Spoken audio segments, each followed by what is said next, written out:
हमारे जीवन में परिवर्तन तो लाती ही है, लेकिन उस भगवान की ओर भी लेकर के जाती है जिनके लिए वो ऋषि मुनि लालायित रहते हैं, वैष्णव जन लालायित रहते हैं, हजारों हजारों वर्षों तक तपस्या करते हैं।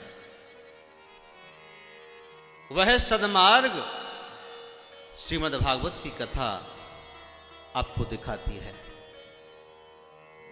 जिसने श्रीमद् भागवत की कथा का आश्रय ले लिया, जिसने भगवान से कोई प्रीत कर ली, कोई रिश्ता जोड़ लिया, तो भगवान उसे अवश्य अपनाते हैं। मैं बार बार कहा करता हूं कि गोविंद से कोई आप रिश्ता जोड़िए। भाई आप किसी बेटी का विवाह करते हैं तो रिश्ता बनाते हैं। आपके घर में कोई मंगल उत्सव है, कोई कार्य है, कोई फंक्शन है, तो आप रिश्तेदारों को ही बुलाएंगे, क्योंकि आपका एक दूसरे से प्रेम है, संबंध जुड़ा है, एक नाता है, एक रिश्ता है, इसलिए आप उनको बुलाएंगे। अनजान व्यक्ति को तो नहीं बुलाएंगे ना, या राहीगीर चलते हुए किसी को भी बुला लो, नहीं। तो आपके मन में जब तक गोविंद के लिए कोई रिश्ता नहीं जुड़ेगा, कोई प्रीत नहीं होगी, तब तक भगवान तुम्हारे घर, तुम्हारे हृदय में, तुम्हारे मन मंदिर में कैसे आएंगे। इसलिए कोई ना कोई प्रीत, कोई रिश्ता जोड़िए। रिश्ता जुड़ जाएगा तो फिर उनका काम है, तू जाने तेरा काम जाने, हम तो तुम्हारे सेवक हैं, हम तुम्हारे चरणों के उपासक हैं। सब कुछ गोविंद के ऊपर छोड़ दो। अगर आप ये सोचोगे कि सब मैं कर रहा हूं, या मेरा है, या मैंने किया है, मैं करवा रहा हूं, तो वो आपकी अज्ञानता है। गोविंद ही कराने वाले हैं, गोविंद ही करने वाले हैं, गोविंद ही कहने वाले हैं, गोविंद ही सुनने वाले हैं।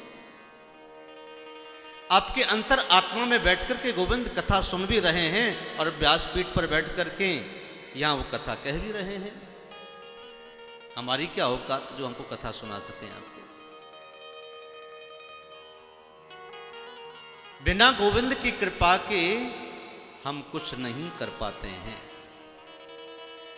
गोविंद कृपा ही हमें प्रेम सिखाती है, गोविंद कृपा ही हमें धाम लेकर के जाती है, गोविंद कृपा ही हमें कथा में लेकर के आती है, गोविंद कृपा ही हमें गोविंद का दर्शन कराती है।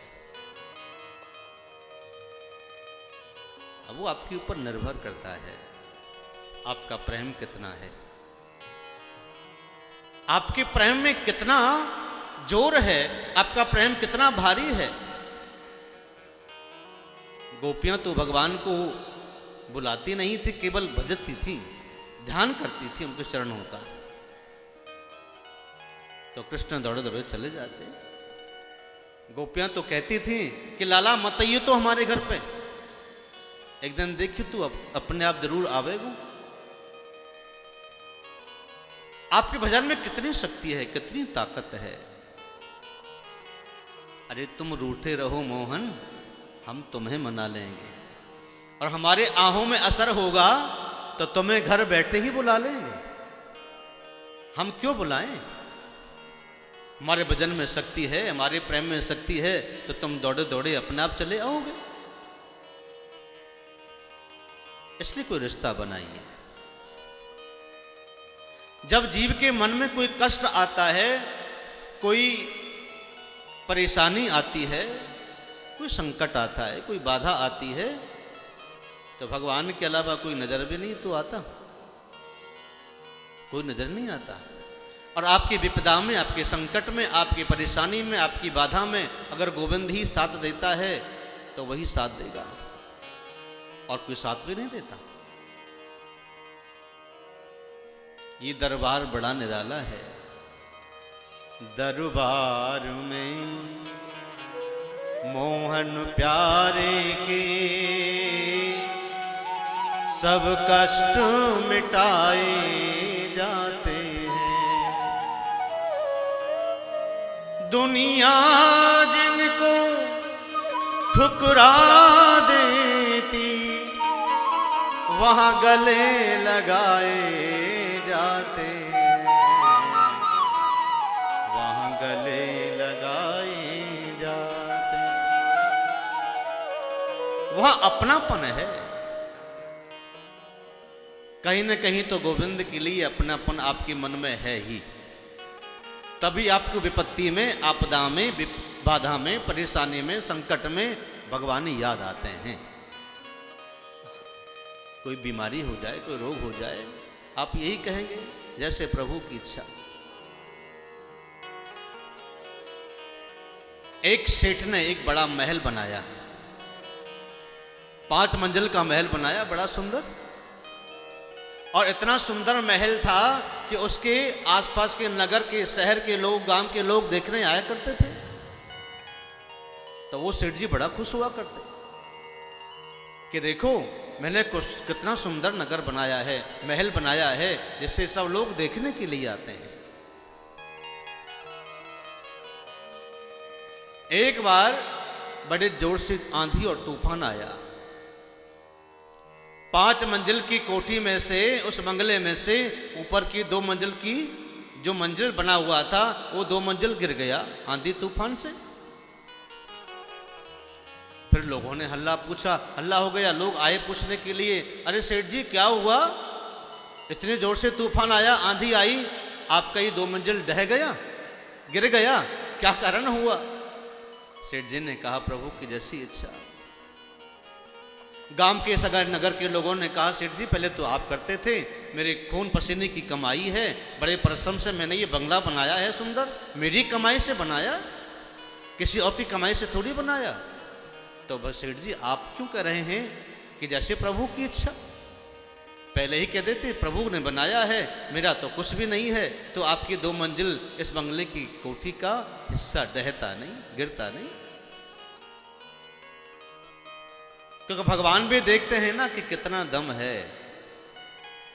ये क्या कहता है, धन दिया है तो परोपकार जरूर करना, धन दिया है तो धर्म जरूर करना। तो वो माया, तुम्हारा धन अगर धन से, धर्म से अलग है, धर्म नहीं करते हैं, धन बहुत है, तो धीरे धीरे धीरे आपका वो बीमारियों पर नष्ट हो जाएगा। चोर चोरी कर ले जाएंगे, डाकू डाके डाल के ले जाएंगे, सब धन ऐश्वर्य नष्ट हो जाएगा। आप ऐसे समझिए,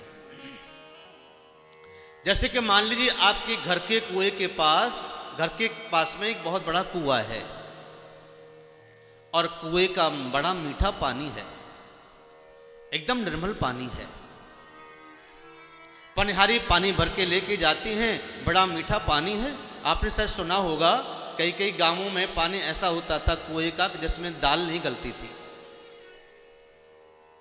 कोई दाल बनाते थे घर में तो दाल गलती नहीं थी, तो गांव से बाहर कोई किसी ने बताया कि यहाँ को कुआं है, बड़ा सुंदर मीठा पानी है, यहाँ से लेके जाओगे तो उस जल में अगर दाल गलाओगे, दाल बनाओगे तो आपकी दाल गल जाएगी, बड़ी अच्छी बनेगी।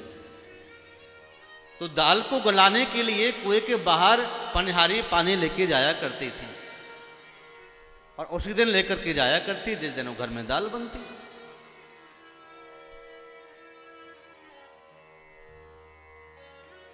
मान लो किसी ने कह दिया कि भाई इस कुएं में तो मेंढक बहुत हैं और मेंढकों का मलमूत्र बहुत ज्यादा है, अब ठीक है, अब ठीक हो गया होगा, तो हो सकता है हो गया होगा। किसी नगर के लोगों ने कहा कि नहीं नहीं वहां मत जाना, अब तो उस कुएं के पानी में जहर हो गया है, कोई वहां पास भी नहीं जाता। लोग रुक गए। साल, 2 साल, 3 साल, 5 साल तक कुएं के पास कोई नहीं गया। 3 साल के बाद में जब कुएं के पास से निकल रहे थे तो बड़ी दुर्गंध आ रही थी। गांव के लोगों ने पूछा, भाई दुर्गंध क्यों आ रही है, क्या कारण है? बोले कुएं का पानी कुएं में रह गया इसलिए दुर्गंध आ रही है।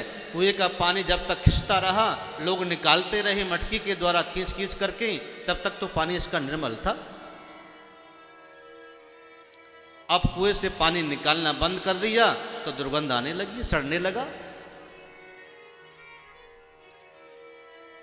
बस ऐसे ही समझ लीजिए, आपके धन से अगर धर्म होता रहेगा, धन निकलता रहेगा तो आपका वो धन शुद्ध होता रहेगा। धन में से अगर धर्म नहीं होगा तो वह भी दुर्गंध की ताकी ओर चला जाएगा।